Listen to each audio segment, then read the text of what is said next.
स्वामी श्री हरिदास जी महाराज ने अपने संपूर्ण जीवन काल में केवल 8 तोला चने पाए, संपूर्ण जीवन काल। अब 8 तोला कितना होता है तुलवा लेना जाके। उतने चने पाए संपूर्ण जीवन में, अन्न पाया ही नहीं।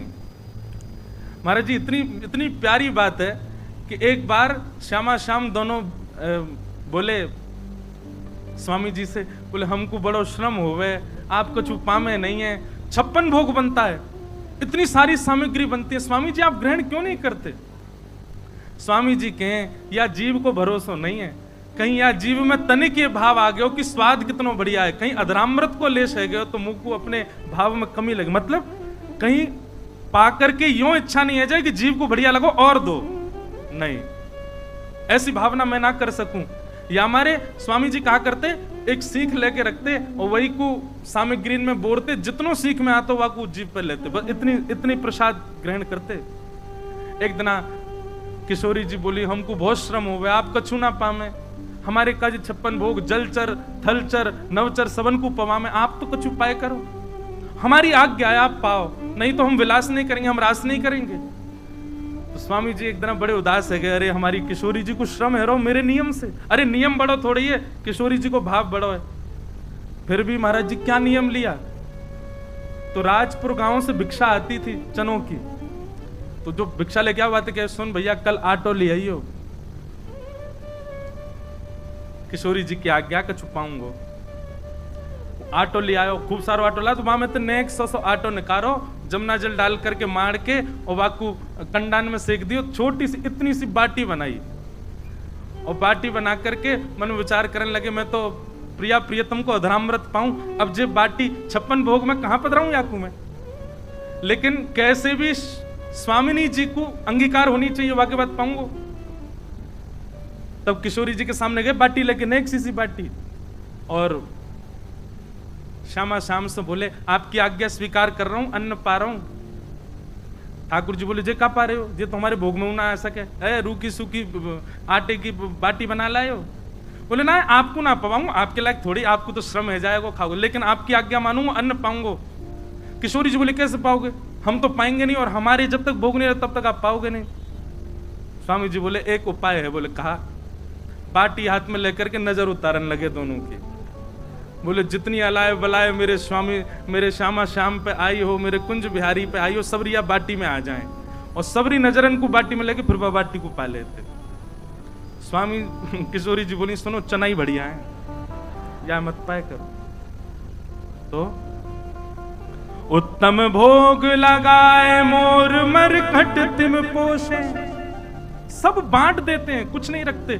ठाकुर जी जीवन में आएंगे तो भैया एक बात लिख लियो, संग्रह की स्थिति खत्म हो जाएगी, लुटावे की स्थिति प्रारंभ हो जाएगी। नृपति द्वार थाने रहे, दर्शन आशा जास की, आसुधीर उद्योत कर, रसिक छाप हरिदास की। द्वार पर बड़े बड़े राजा खड़े रहते हैं कि कैसे भी, अरे कोई मंदिर बना भी खड़ो, कोई कह रहा हो कि मैं किसी घाट की सिद्धि बनवा दूं, कोई कह रहा हो कछु कर दूं, कोई कह रहा हो कछु कर दूं। स्वामी जी महाराज मिलते ही नहीं है कोई थे। बोले कौन राजा आयो, बोले मधुकर शाह आयो, ओरछा को राजा, पूरे भारत को राजा अकबर सामने आ गए, लेकिन स्वामी जी महाराज की स्थिति में तो केवल श्यामा श्याम। ऐसे स्वामी श्री हरदास जी महाराज का चरित्र श्री नाभाजी गा रहे हैं। उन स्वामी जी के चरित्र में अब कुछ ब्रज रसिकों के भाव और ब्रज के ग्रंथों में जो स्वामी जी के अंतरंग भाव हैं उनमें हम प्रवेश करें। कैसे स्वामी जी इस धराधाम पर पधारे, धरातल पर पधारे, बहुत सावधानी से सुनना, एक क्षण के लिए भी आपको ध्यान इधर उधर गए और पूरी कथा निकल जाएगी। या हमारे बहुत ध्यान से सुनिए। स्वामी जी कौन है? श्री ललिता जी के अवतार, श्री ललिता जी के अवतार। तो सबसे पहले ललिता जी को प्रादुर्भाव सुनो, ललिता जी को जान गए तो आप स्वामी जी को पहचान जाओ। प्रसंग है कि किशोरी जी और ठाकुर जी दोनों अपने नित्य निकुंज में लीला कर रहे हैं, सेज पर बैठे हैं तभी ठाकुर जी ने किशोरी जी की रूप माधुरी को देख करके कही, आज तो मेरा मन है रो कि मैं आपको श्रृंगार करूं। किशोरी जी बोली, तो कर दो, या मैं पूछवारी क्या बात है। आहा, निज कर गूथ सुमन के गजरा, अपने ही हाथ पहरावत है। तू है सखी बड़ भाग बड़ी, नंदलाल तेरे घर आवत है। तू अपनो श्रृंगार करत है, तू अपनो श्रृंगार करत है। ये दर्पण हाथ दिखावत है, दर्पण हाथ दिखावत है। तू है सखी बड़ भाग बड़ी, गोपाल तेरे घर आवत है। तू है सखी बड़ भाग बड़ेरी, गोपाल तेरे घर आवत है। ठाकुर जी श्रृंगार कर रहे हैं किशोरी जी को, सुंदर पत्रावली बनाते जा रहे हैं। किशोरी जी अपलक नेत्रन से श्याम सुंदर को देख रही हैं, सुंदर सुंदर पुष्प तोड़ के ला रहे हैं, स्वयं उनके गजरा बना करके हाथन में पहना रहे हैं, बाजून में पहना रहे हैं। निज कर गूथ सुमन के गजरा, अपने हाथन से किशोरी जी के विशाल केशन को ठाकुर जी स्वयं गूथ रहे हैं। ये निकुंज की चर्चा है भैया। अब जैसे ही केश गूथ दिए, उनमें सुंदर सुंदर पुष्प लगाए, किशोरी जी बोली, अब ने दिखाओ तो कैसो श्रृंगार क्यों मेरो। ठाकुर जी बोले, हाँ अब ही लाऊं।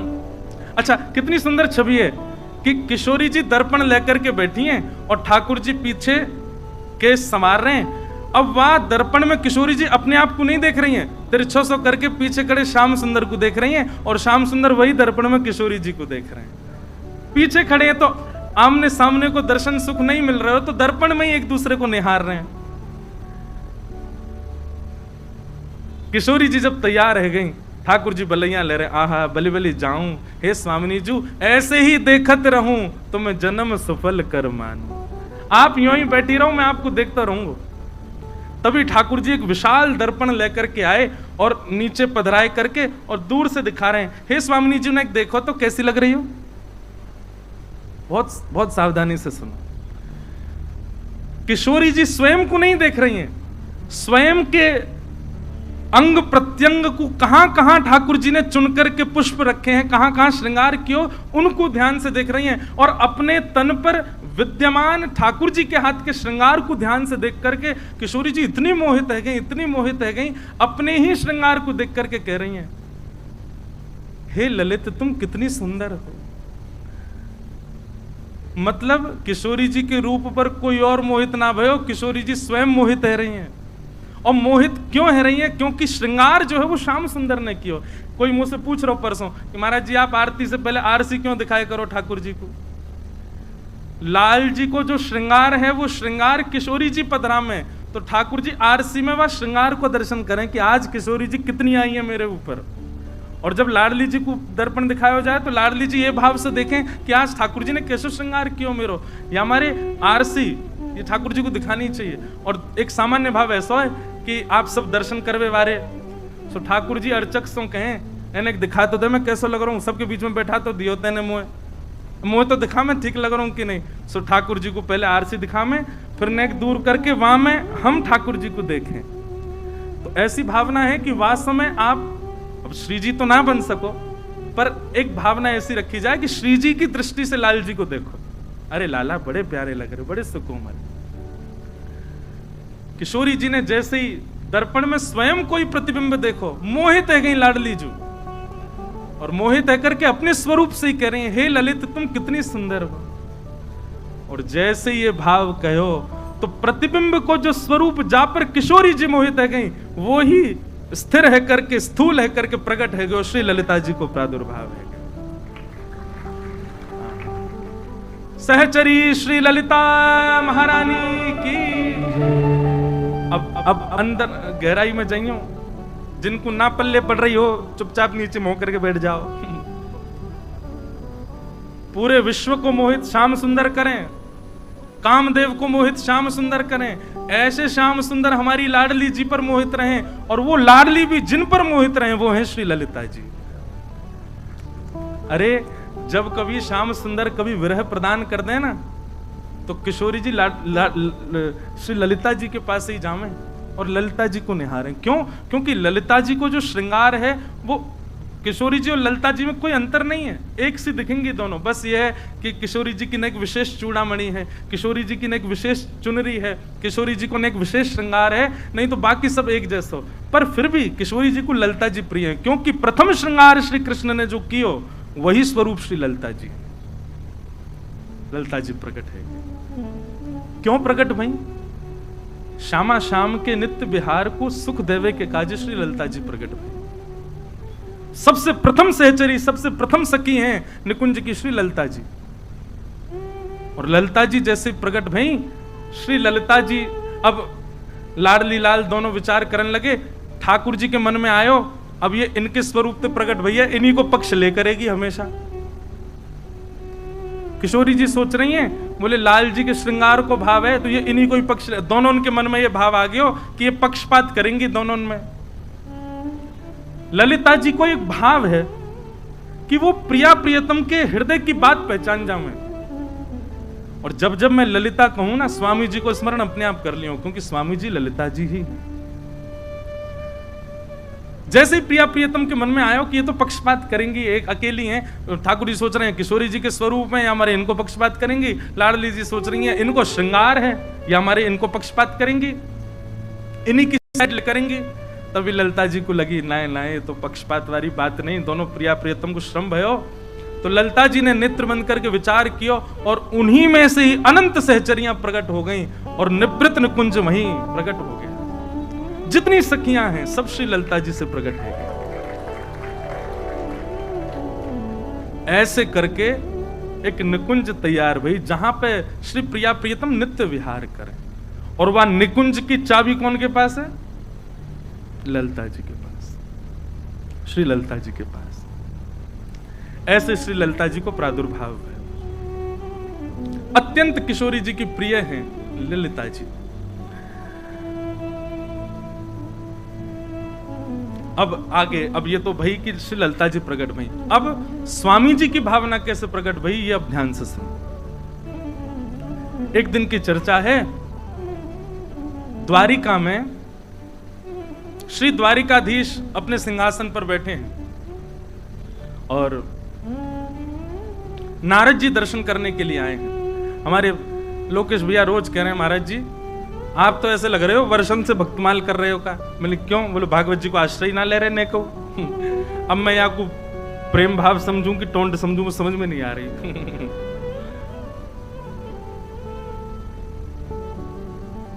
गोविंद भुज गुप्तायाम द्वारवत्पां कुरुद्वः अवासीत नारदो भिक्षणम कृष्णोपासन लालिस। बात ऐसी है भैया, ये जितने शब्द है ना सब भागवत जी के ही हैं। भागवत जी ने पोष करके पाल करके यहाँ तक बिठाए हुए हैं और वही सदैव पालेंगे।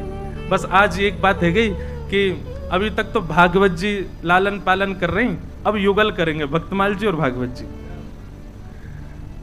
वैसे तो सब हमारे पालक हैं। तो द्वारिकाधीश बैठे हैं और श्री नारद जी महाराज दर्शन करने के लिए नित्य आते हैं। लेकिन आज ठाकुर जी भाव में बैठे हैं, भौएं ने चढ़ी भई हैं, मानो कोई बहुत गहरे चिंतन में श्री ठाकुर जी बैठे हैं, द्वारिकाधीश बैठे हैं। नारद जी महाराज ने जाकर के चरणन में प्रणाम किया, बोले हे श्याम सुंदर, हे द्वारिकाधीश आपकी जय हो।